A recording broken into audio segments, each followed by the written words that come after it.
All right. Good morning, everyone. And yeah, let's say that one more time. Good morning, everyone. There we go. There we go. It's the first Saturday of March, the 4th of March, 2017. I can't believe we're already nearing spring here in beautiful Tulsa, Oklahoma, and the greater Northeast Oklahoma area. And on behalf of the Tulsa City County Library, the American Indian Resource Center, we want to welcome each and every one of you to the American Indian Festival of Words here at the beautiful Hardesty Regional Library. We're inside Connors Cove, and this has been a wonderful partnership between Tulsa City County Library and our American Indian community. They do a wonderful job working together, collaborating together, and opening up their beautiful, beautiful facilities. And we're excited to be here at Hardesty Regional Library this morning. There's been some really unique positive changes that have occurred with Tulsa City County Library over the past few months, and I'm sure Mr. Hensley can kind of give you an update on that, but we're just happy to have this collaboration and partnership with Tulsa City County Library. But we're here to recognize an outstanding member of our own community, our American Indian community, and whenever we as Indian people have that opportunity to recognize and honor one of our own, we take it very seriously and very earnestly. And it's something that we want to uplift that individual's family. And by you being here today is a testament to the honoree. It's a testament to you as individuals and as families to come out on a Saturday morning to be here with us. And as Indian people, that's how we greet one another. We greet one another with a handshake, maybe a hug. We had a nice breakfast fellowship earlier this morning where we had an opportunity to visit, relive old times. It's good to see some familiar faces here with us this morning. And again, my name is Mark Wilson, and I'm honored to be serve on the American Indian Resource Center Advisory Committee. I'm a enrolled member of the Cherokee Nation and going to serve as your Master of Ceremonies during this unique and special program. At this time, ladies and gentlemen, we want to ask if you're able to rise, please rise as we present our colors brought in this morning by the Choctaw Nation Color Guard. And at this time, we're going to go to our singers to bring in our colors, please.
I'm going to ask you to remain standing, ladies and gentlemen.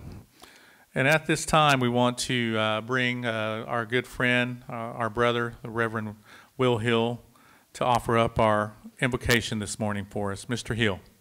His Excellency, Ibo Fungat, Jiski, Yeshua Enipoji, Moment, Boya Fikshit, Ajagat Ani Pohida, Onihlida, Nagaftidet, Mojanita, Isti, Dalami, Omiles.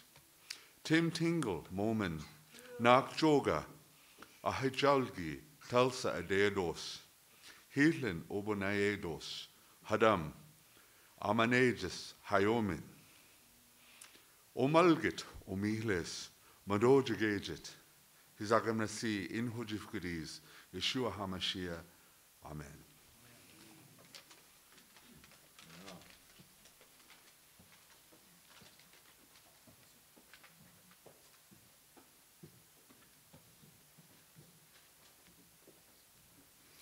Remain standing, ladies and gentlemen, as we go back to our singers to render, as we honor our stars and stripes, red, white, and blue. Flag song. Present hope. Hey yo, hey yo, way hey, way hey yo, way ho, way hey, way yo, way hey, hey.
Ladies and gentlemen, let's acknowledge at this time our color guard that brought in our colors this morning.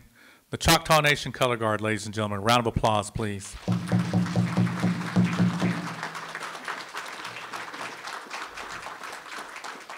We are still a nation at war, at conflicts, and at this time we remember and recognize our servicemen and servicewomen and their families who are given the ultimate sacrifice to serving and protecting our rights, our freedom, our religion. And again, we want to just say a special prayer and a blessing for Choctaw Nation Color Guard, for bringing these gentlemen home, bringing them home to their families, to their community, to their people.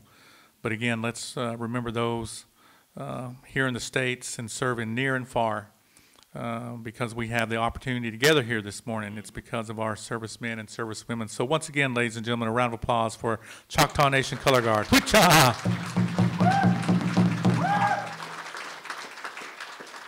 Going back to our singers, and we honor our color guard this morning with the victory song. Singers, if you will, please. Right. Victory song. Right. Hey. Pawnee Desert Storm song.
right, let's give our singers a round of applause and Choctaw Nation Color Guard a round of applause.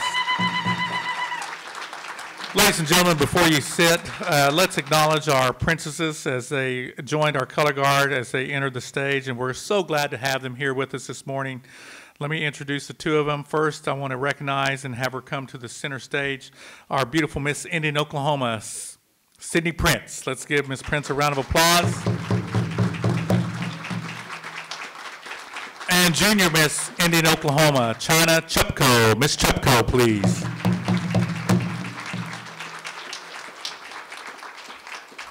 And last but not least, our honoree. We're so glad to have this gentleman here with us this morning, and he's been here the last 48 hours or so. I know we always welcome a son returning home. So, ladies and gentlemen, our honoree, a member of the Choctaw Nation, Mr. Tingle.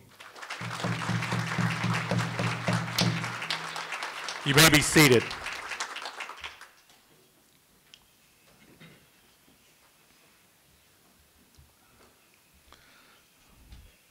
And ladies and gentlemen, we want to thank Mr. Junior Pratt and his singers. Let's give our drum one more round of applause. Thank you, Junior. Always good to see you, Adati.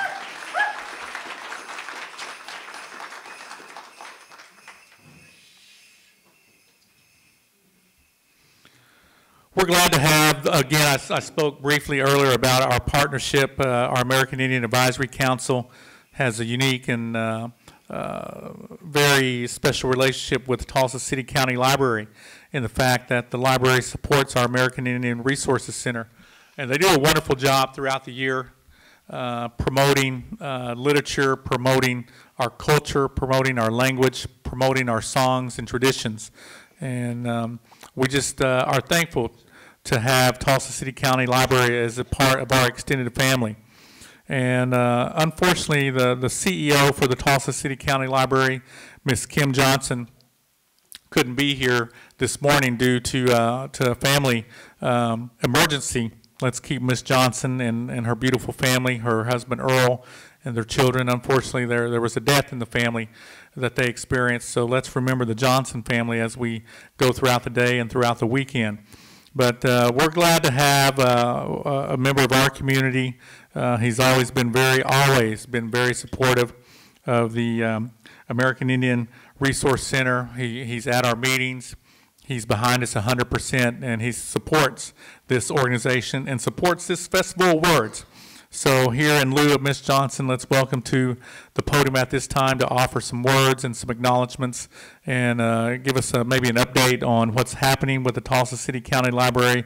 But we're so glad to have my friend, your friend, here with us this morning, and that's Mr. Barry Hensley. Barry, come forward, please.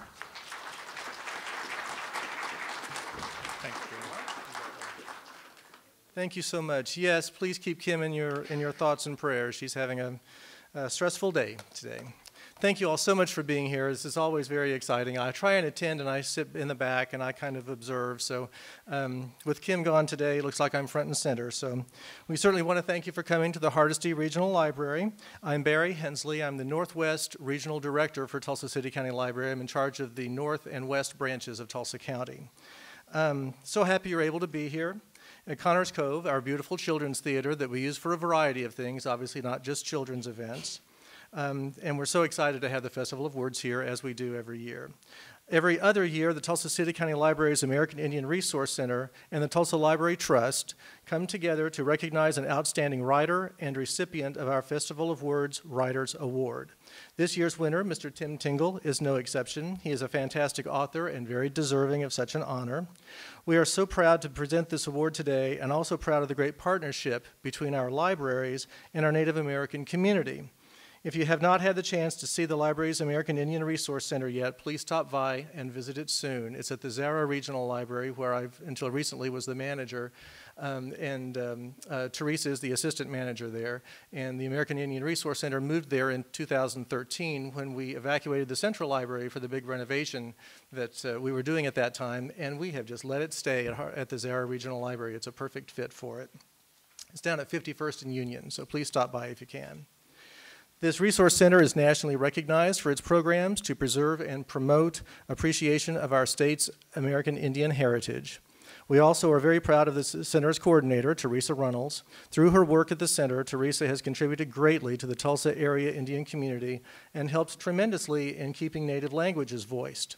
Today's festival is just another example of the exemplary programming that has led to national recognition.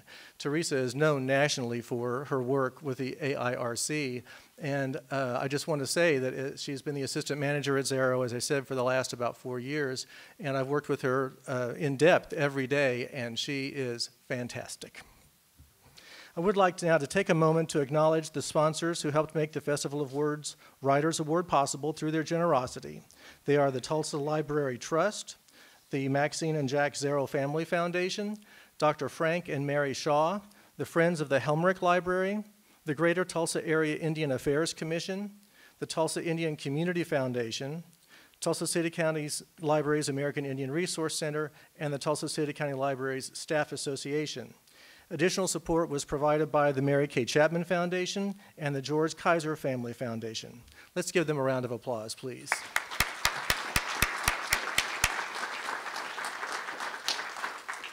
Additionally, we have some people in the audience who would like to recognize these special guests. We have Maxine Zero here with us.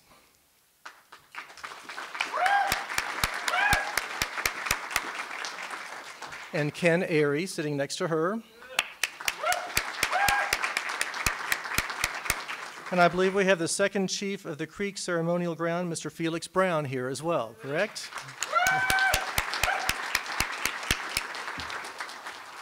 Marvelous.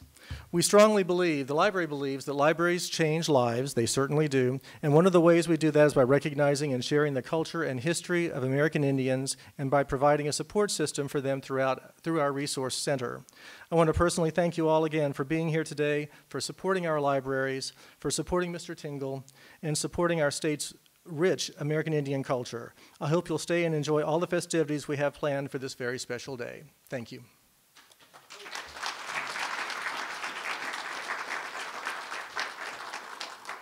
Thank you, Barry. And again, we will keep Kim and Earl and their family in our thoughts and prayers. But Barry, thank you so much for being here with us this morning. Let's give Barry one more round of applause. Like you mentioned, I've been coming to this festival many, many years, and one of the first faces I always see is Barry's. And it's always good to see. I bumped into Barry. We walk our dogs at the dog park. We bump into each other every so often at the dog park. So Barry, again, on behalf of our humble committee, thank you for being here this morning. Thank you. We thought it would be fitting this year honoring Mr. Tingle because he has reached out to so many Indian people, young to old, professionals, you name it. Mr. Tingle's works have broadened the horizon of many of us, but we also know that young people play an important role in his writings and his beliefs. As Indian people, we're taught to honor and uplift our youth, our young people, whether they be our children, our nieces and nephews, our grandchildren, and we nurture them, we take care of them, and we want them to grow and become good citizens for their people, for their families, but also good people overall. And we're honored this morning to have members of the All Nation Indian Youth here to provide entertainment. So let's welcome them to the stage at this time for a portion of entertainment. All Nations Indian Youth. Ya chodan dole hayot kadiete para winets go acha nich in the dan banalini no dos don person to son na bayetaya but someone Diego Daniels nich in the dan the banalini aho ago nenelida oh ti dan alone si o se Don etza dat the souls in dear Do she e som pensanilko Dat netza got ado Nithekea bigigigid Pan hojon na sleep.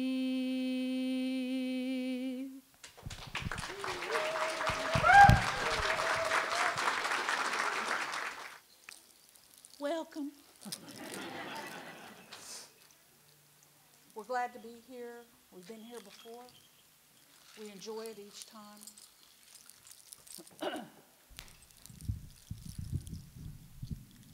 And I know it's an honorable thing to be honored, lifetime thing.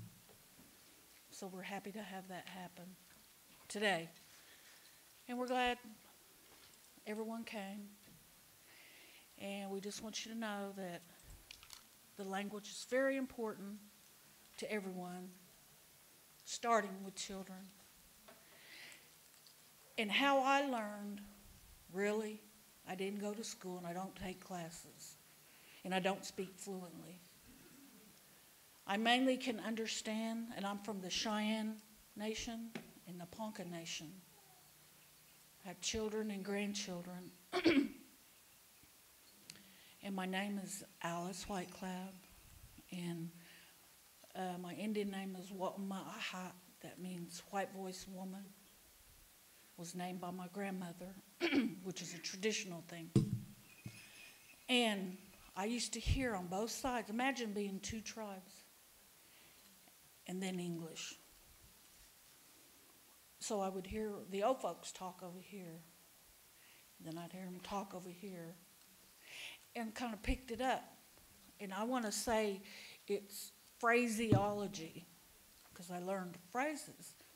I couldn't tell you what the words meant, but I know when they said it, what they meant. Like, one of the things we used to hear is, Biaji, jinga jinga. That meant these children, little children, are bad. And that's Ponca. And we used to hear Kliaji. That means shut up. So that's kind of how I learned. No one sat down and said, now look up here at the board. I mean, no one did that. So I guess you kind of say we learned it in the home. And I'm really glad today that they have programs like what goes on, what's being promoted through the Tulsa County Library. I'm really glad for that, for the children of the future. If you don't stick to your traditions, meaning your language, guess what? We become a chapter and they turn the page on us. And I'm kind of a traditionalist, and I really refuse to go contemporary because I don't know that. I don't know what it is to be a contemporary Indian. So that's how I learned. And trying to teach my children and grandchildren the same thing. Or else we're sunk as far as languages go and the programs go. So we just wanted to show you a little bit about what we have, what we do. Our tribes represented are the Kiowa, Cheyenne, Arapaho, Iowa, Creek, Ponca, Navajo, Delaware. Okay. Are you guys ready? Do your thing that I've been twisting your arm and I can't do this, sorry. How do you say in Cheyenne, how do you say dog? Loud, guys. You sound like kittens. How do you say dog in Cheyenne? How do you say coyote in Cheyenne? How do you say rabbit in Cheyenne? How do you say owl in Cheyenne? All right. Give him a hand.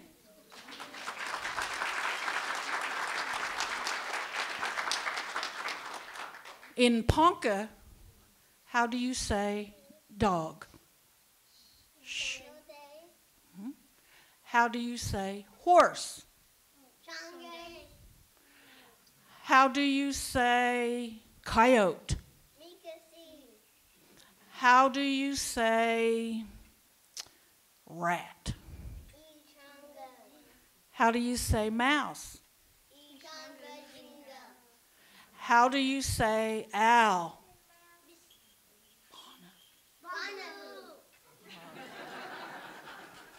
Give him a hand. That's 2 languages. What we're going to do is we're going to say all 39 languages from Oklahoma. Not really. Okay. And in the Kiowa language, oh, I'm sorry to be in your way. In the Kiowa language, how do you say bird? Boys? That's right. How do you say dog? Boys? What does that tell you? The girl knows? Okay. How do you say cow? How do you say horse? Okay. All right. Now we have a little story from our Abby Horse of the Kiowa tribe.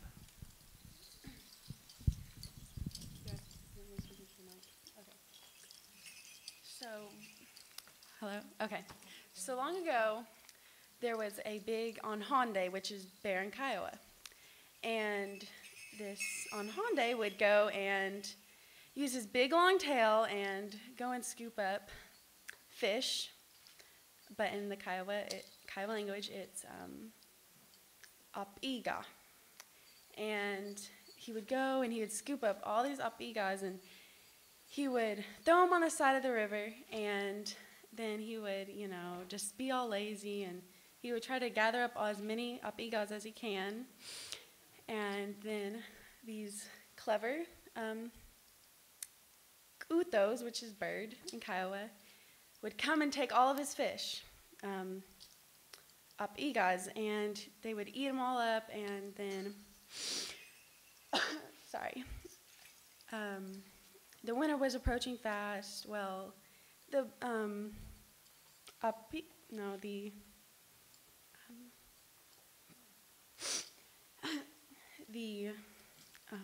sorry.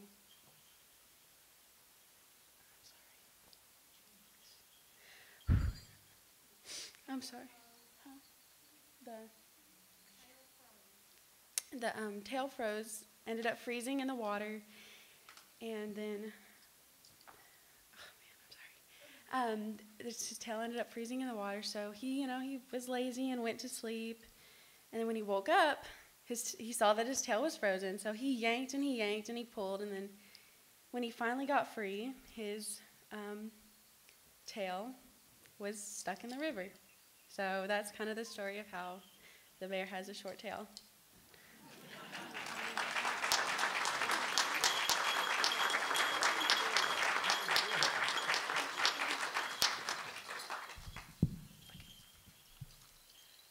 The Pawnee Powwow is a yearly powwow and has been around for about 150 years.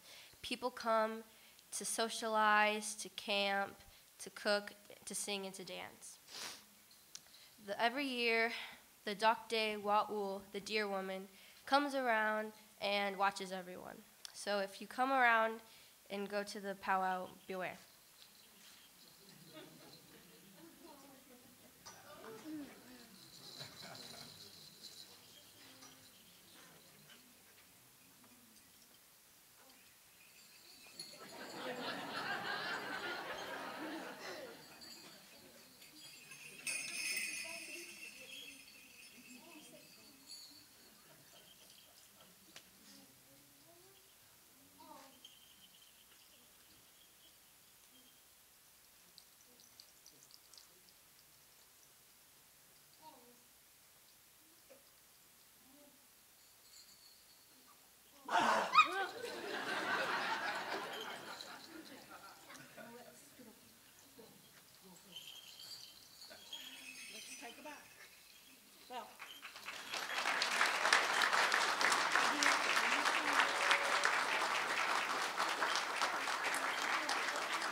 Ladies and gentlemen, let's give All Nations Indian Youth one more round of applause.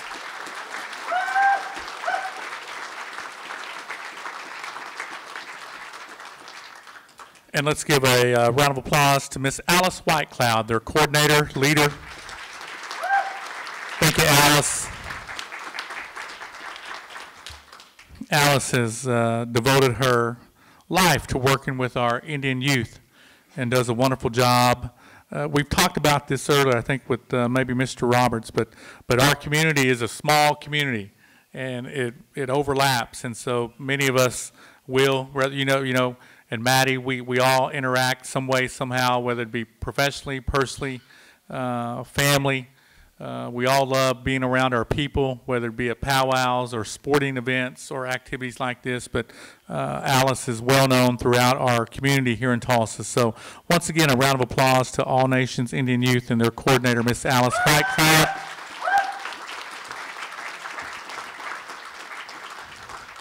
And we're so honored and thrilled that they are part of this year's festival.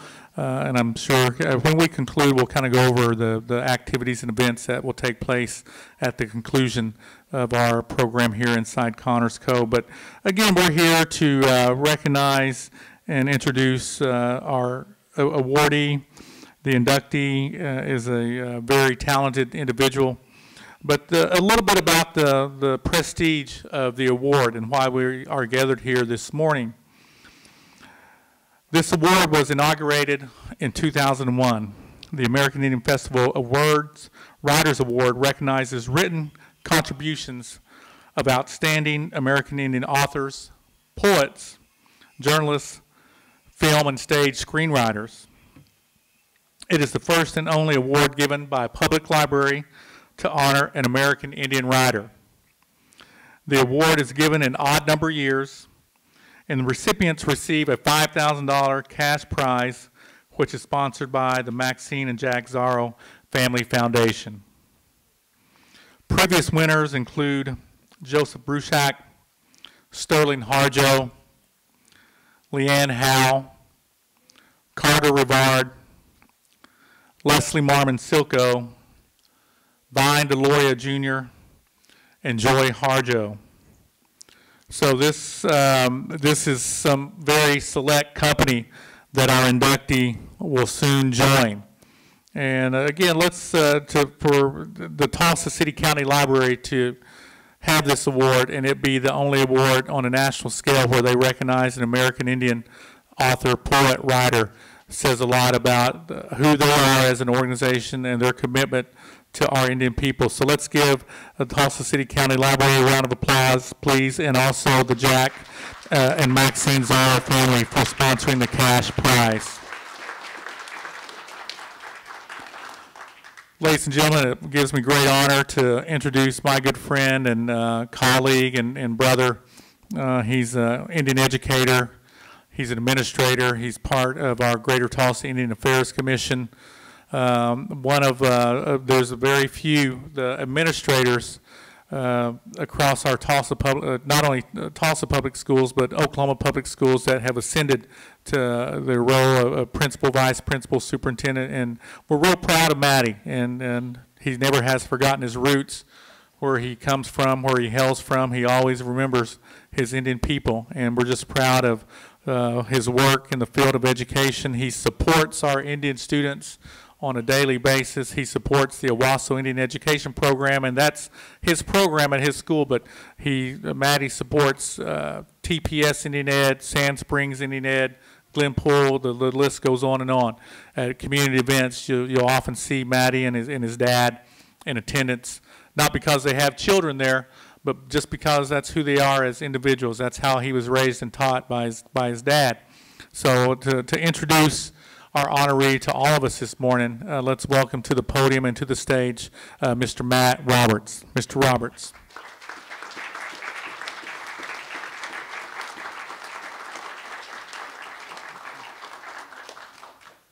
Thanks, Matty.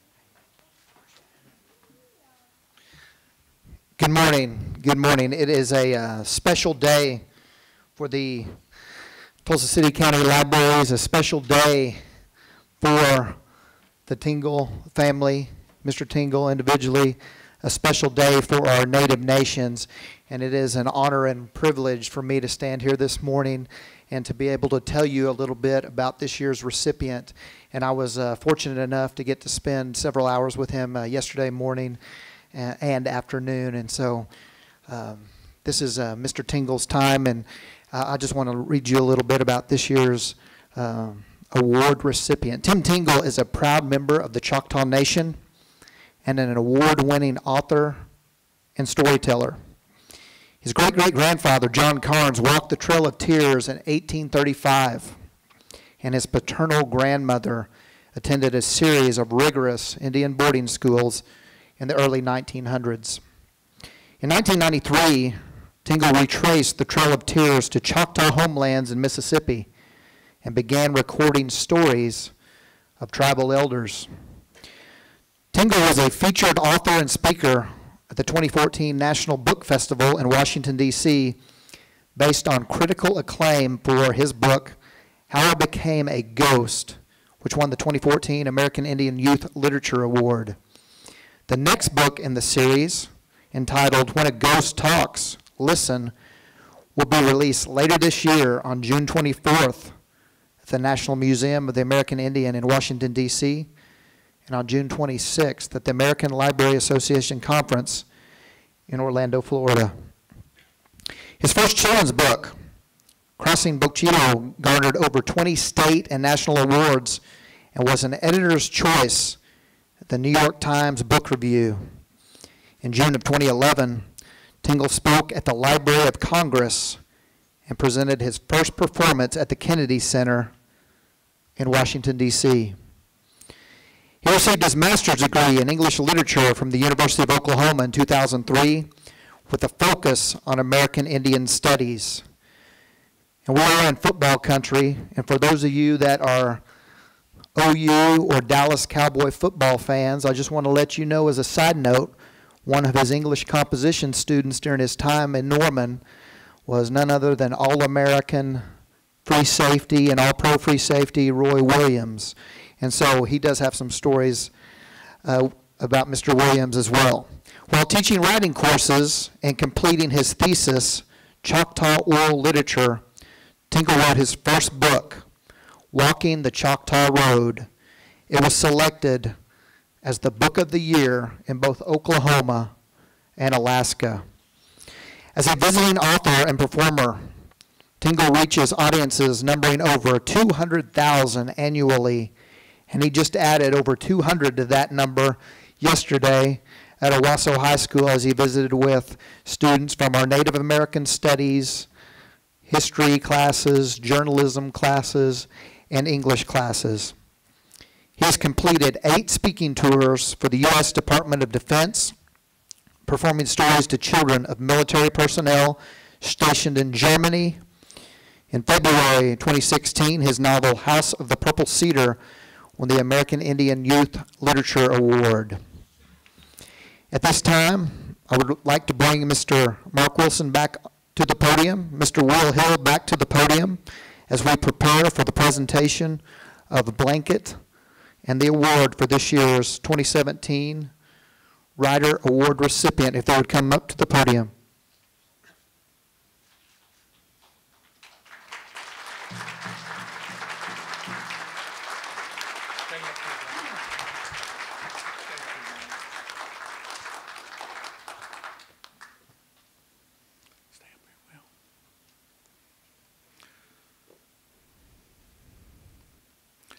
We're going to ask everyone to stand if you're able to rise at this time as we go to Junior Pratt, who has rendered and composed the Tulsa City County Library Honor Song for this festival, specifically for this reason as we honor one of our own, Mr. Tim Tingle.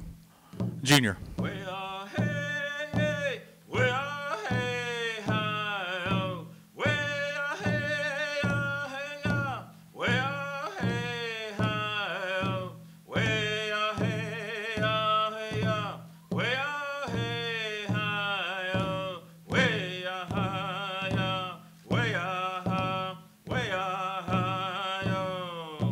Cause a chick steals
way-ah-ha, way-ah-ha, yo.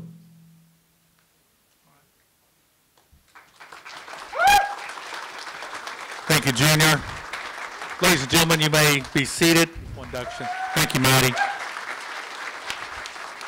And also, if we could have our Riders Selection Committee members, if they're in Connors Cove, would you please stand and let's recognize you with the task that was presented to you to select this year's honorees. So members of our American Indian Riders Selection Committee, let's give them a round of applause. They're scattered throughout the auditorium. And ladies and gentlemen, that song was composed by our good friend, my daddy, Mr. Junior Pratt, and he's been able to come and be part of this ceremony for many years. And Junior, we appreciate it, Adati, for all that you do, for your family, for your presence here. And whenever you compose a song, especially for an event like this, it's quite an honor. I know Junior was honored when the committee came to him and asked if he could do this for us in our own way, in our own humble way. You know, there's certain protocol that we follow when we ask an individual to do something that is so grand and yet so humbling for all of us. And I know hopefully, Mr. Tingle, you enjoyed that presentation, but we want to have Mr. Pratt Jr. come up to the stage at this time.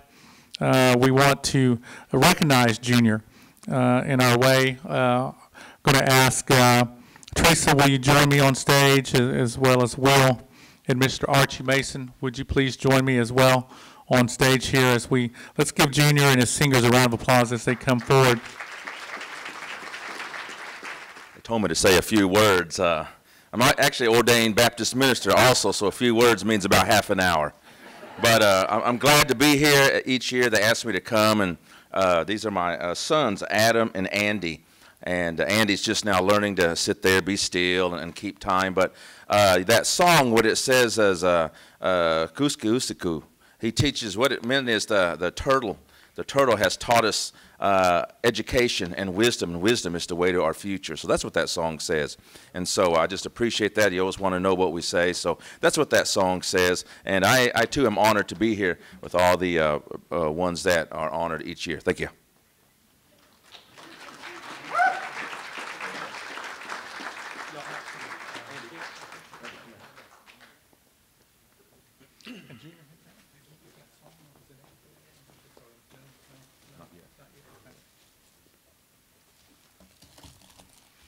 And again, Junior, we just want to thank you and acknowledge you, and we have, on behalf of our American Indian Resource Advisory Council, we have some gifts that we would like to present to you and the drum at this time. Yeah.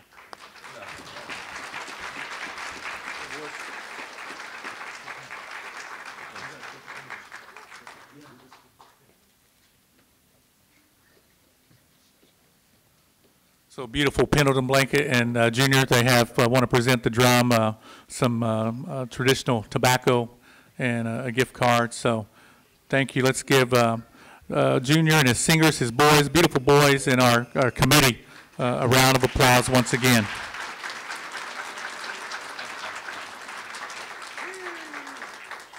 Thank you. We will smoke this on the way home.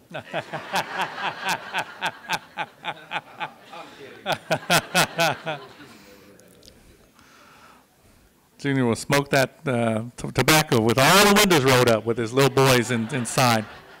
No. Thank you, Archie. Thank you, Will. Thank you, Teresa.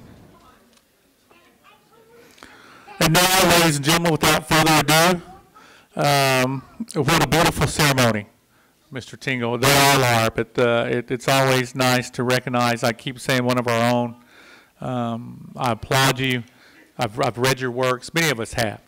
And the impact that you've had on our American Indian community, not only our American Indian community, but individuals like Roy Williams. I didn't know that till this morning.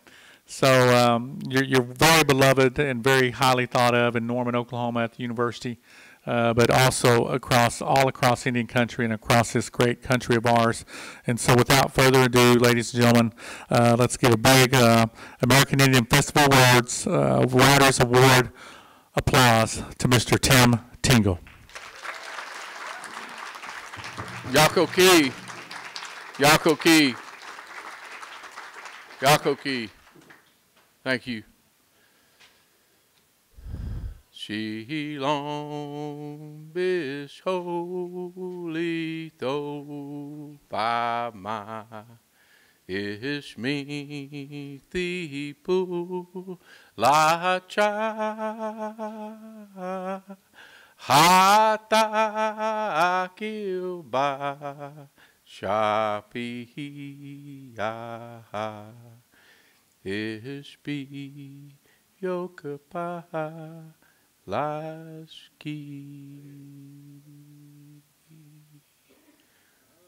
Whenever I look out at a gathering like this, I remember Charlie Jones, and those of you who are Choctaw certainly remember Charlie Jones.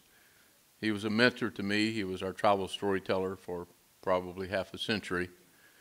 And one thing he told me as he was growing older and beginning to teach me stories, he said, you'll be telling stories, you'll tell stories sometimes to small groups, sometimes to big groups. You're catching on this.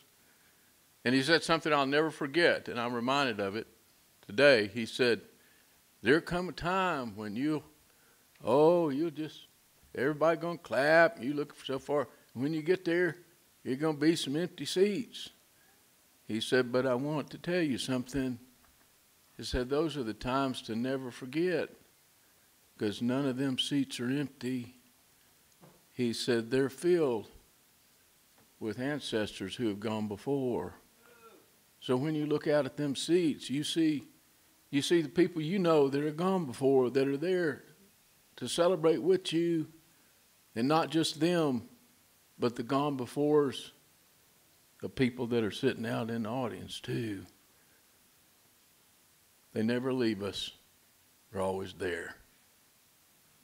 They will never, ever forget, nor shall we ever forget them.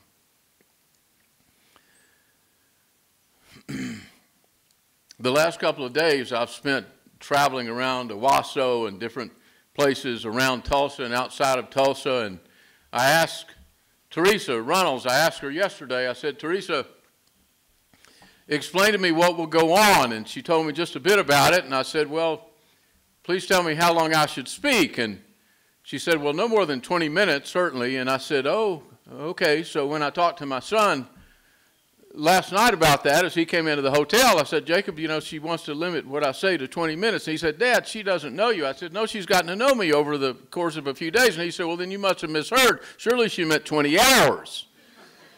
Because she didn't want you to go over that. So, Jacob, if you would, let me know when I'm approaching 20 hours, so I won't go over that. I want to, of course, thank several people, but just a brief little anecdote about one thing my mother used to do, and it all begins at home. It all begins at home. Education begins at home. She used to drive her station wagon through the neighborhood. She would make homemade cookies and fresh squeezed homemade lemonade, and she'd park the car and honk. And kids from the neighborhood would run and jump in the car. Because everyone knew that a couple of days a week during the summer and on Saturday she would do that. And then she would drive down to the little local library, which was a 2-room old white wooden building with no restroom. If you needed to go to the restroom, you had to go to the police station right next door. And we had to spend an hour in the library gathering up books, and then on the other side of the police station was the park. And you could sit at the park, and she was there waiting for us with cookies and lemonades all spread out, already in glasses. And we had to sit down for 30 minutes at least and read, and we could have all the cookies and lemonade we wanted to. And then we could play in the park if we wanted to. But every time someone got up to go play in the park, she would jot down your name and when you left and watch on the watch. And you couldn't come back for any more cookies or lemonade for 30 minutes. But as long as you read, you could have all the cookies and lemonade you wanted. That's what she did. She made books something special for us. So we would go to our local bookstore, which was a Christian bookstore. we would go there and pick out what we wanted for Christmas. We would pick out like 10 books, and she said, you can't have them all, but whatever I can afford. So one of the most exciting gifts we would ever get for Christmas was books or birthdays. And I'll never forget how a few times, it seemed like a few times a month, on a Saturday, she would say, kids, everybody out of this house. Get out of this house. Now, you, out of the house. Go. I don't care what you do. Out of the house. I'm locking the doors. I want to read, and you get in my way when I try to read. Go. I want to read too. And so we would all run out, and she'd grab a book and turn a light on and get her coffee and just sit there and read, knowing we were looking through the window thinking, that's weird. Grown-ups read too? She was teaching us. And my dad had an old collection of John Steinbeck books. He joined a Steinbeck book club for 50 cents. You got one every 3 months. A hardback John Steinbeck for 50 cents, right? And since those books had words that we weren't supposed to know, they had bad words in them, he would hide them behind the towels just before you open the door to go to the bathroom, right? We weren't supposed to know. And whenever on a Friday he would take my mom out to eat, the car's running, he would run back in the house and he would turn the TV set off. We said, Dad, he said, just a second, I need you all to know. You know where the John Steinbecks are. Don't pretend you don't. You know where they are. If I come back and I catch any of you reading those John Steinbeck books who have words and situations kids are not supposed to know, you have had it. And I won't be home till 11. So as soon as they were gone, we'd send the little brother to make sure they were really gone. And then where would we go? To the Steinbeck books. I read everything John Steinbeck had ever written by the time I was in the 7th grade. And the first one I read was, I think it was not The Moon Is Down, but the one about that guy that was real slow, Lenny and George. Which one was it? Oh, that was a test. You passed the Steinbeck test, yeah. Am I right? It was of Mice and Men, and Lenny and George, and one of them was kind of slow. And there was a phrase that kept being repeated, and it was, what are we going to do now, George? I don't know. What are we going to do now, Lenny? It was repeated several times in the book. So my dad and I, and this was the summer, we were out hoeing around the corn stalks in the garden or something, and my dad took his hat off and wiped his brow and kind of looked at me, and he said, what are we going to do now, George? And I said, I don't know. What are we going to do now, Lenny? Oh!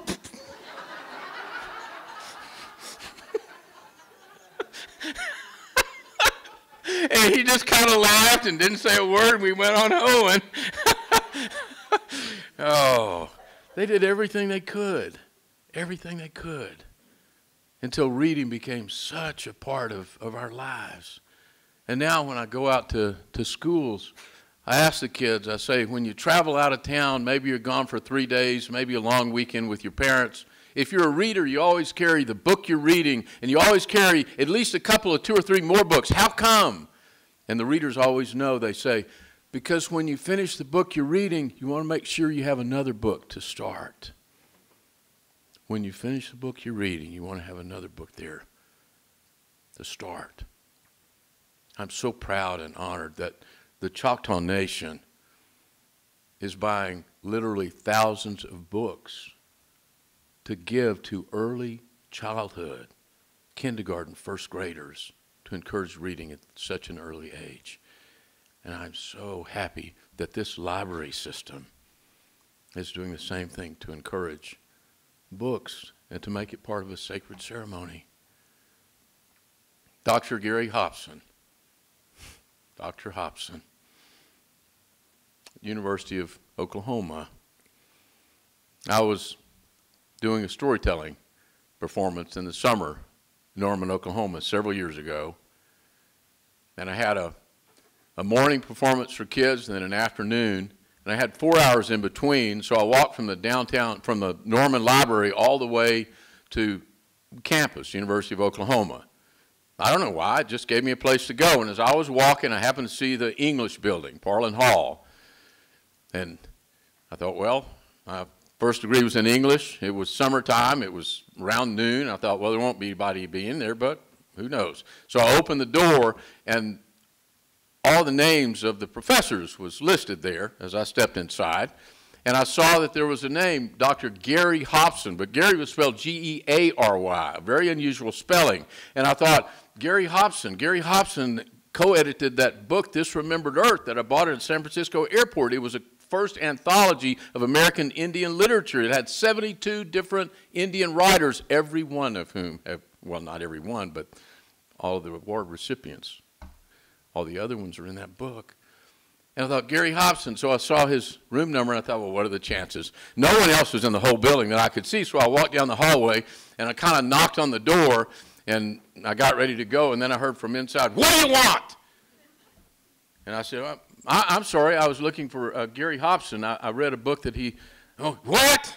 I'm sorry, I was looking for Gary Hobson. I know he's not here. I'll leave. Oh, just wait a minute. And then in a minute, the door opened. He said, I'm Mr. Hobson. What do you want? I wanted to meet. I guess I have a book that you come on in. And he made coffee, and we sat down. And an hour later, he offered me a fellowship if I would come to the University of Oklahoma and get my master's degree and teach writing courses to freshmen. So I did.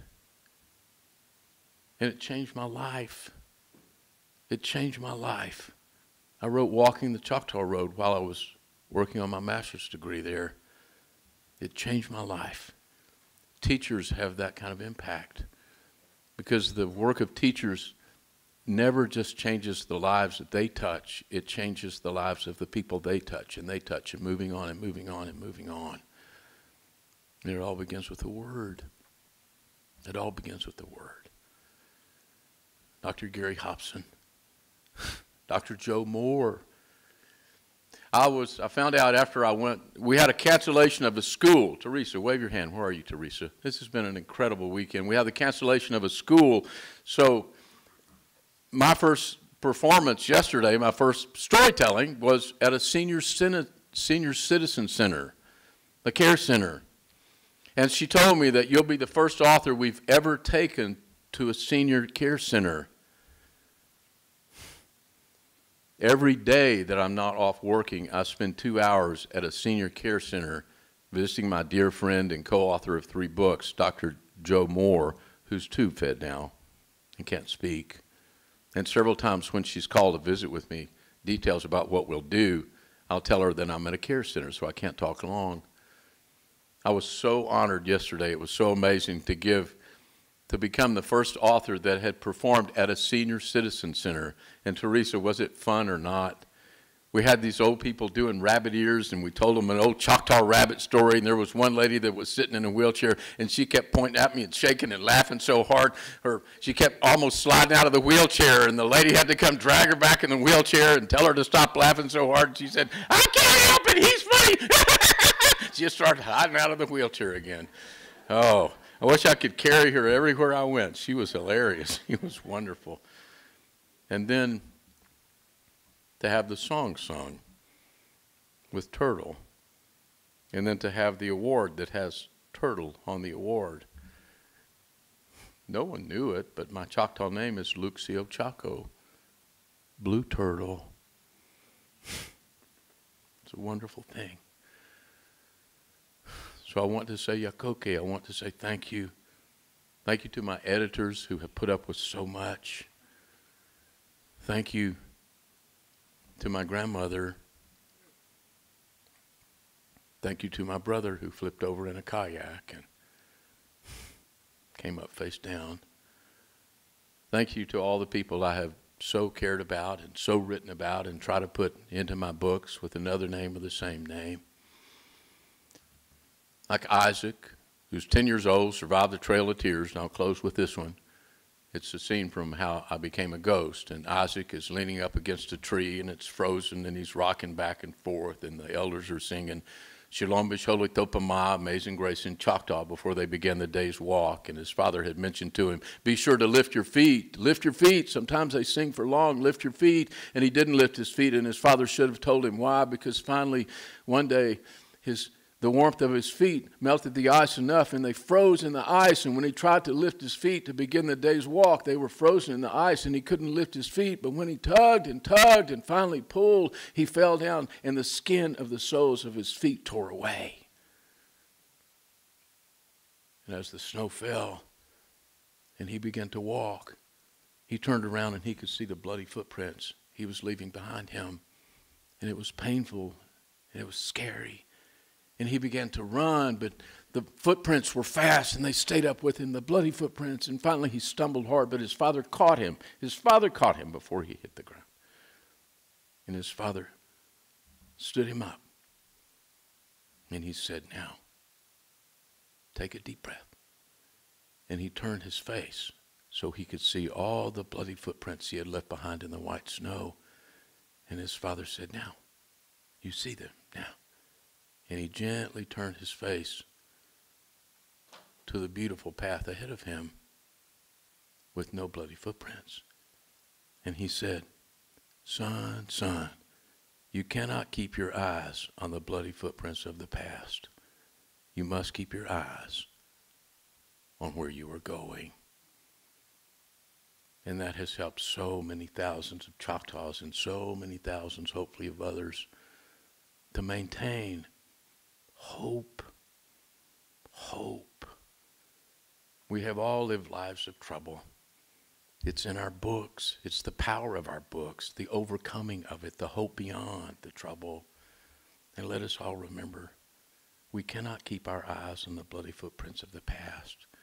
We must keep our eyes on where we are going. We're going home. Yuck, okay. Thank you. Thank you, Mark.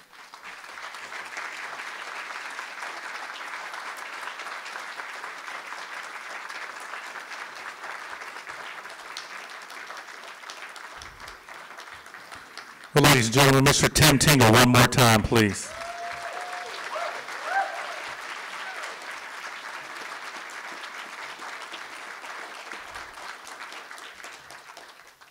Teresa Reynolds.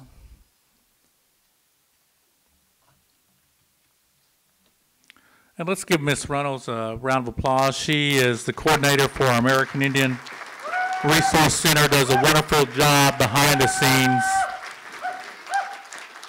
Always gives credit to others. Teresa, going to turn it over to you as we begin our closing out. I want to thank everybody for coming today. After this, it's probably already started, but we have the Festival of Words. It's a 3-hour festival. So there is children's crafts, there's make and take crafts, there's a language forum going on, we have zoo presentations. So please stay, enjoy. We have a food vendor, Backstreet Barbecue and burgers are here. So please enjoy the day. It's all free. And just thank you for coming again. And I do have to say, I have some volunteers here that I could not do this without them, and I have to say thank you to them. Thank you.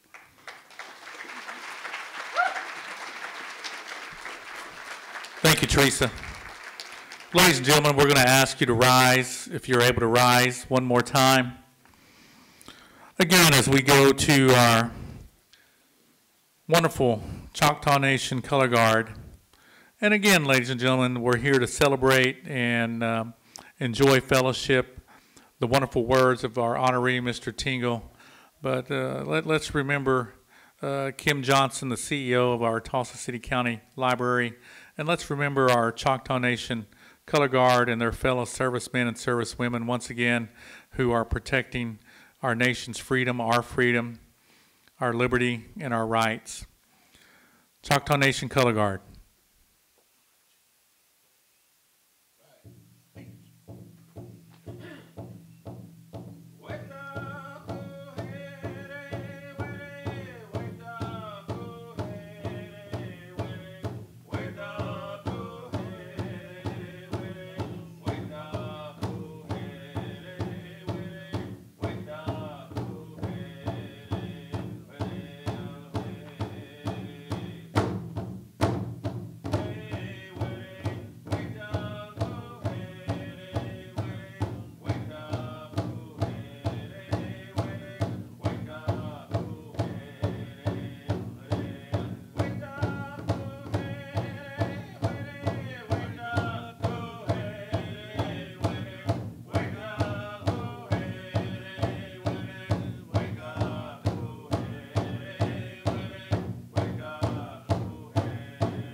wake up to hey, day, do, do. Wake up to hey, day, oh, hey.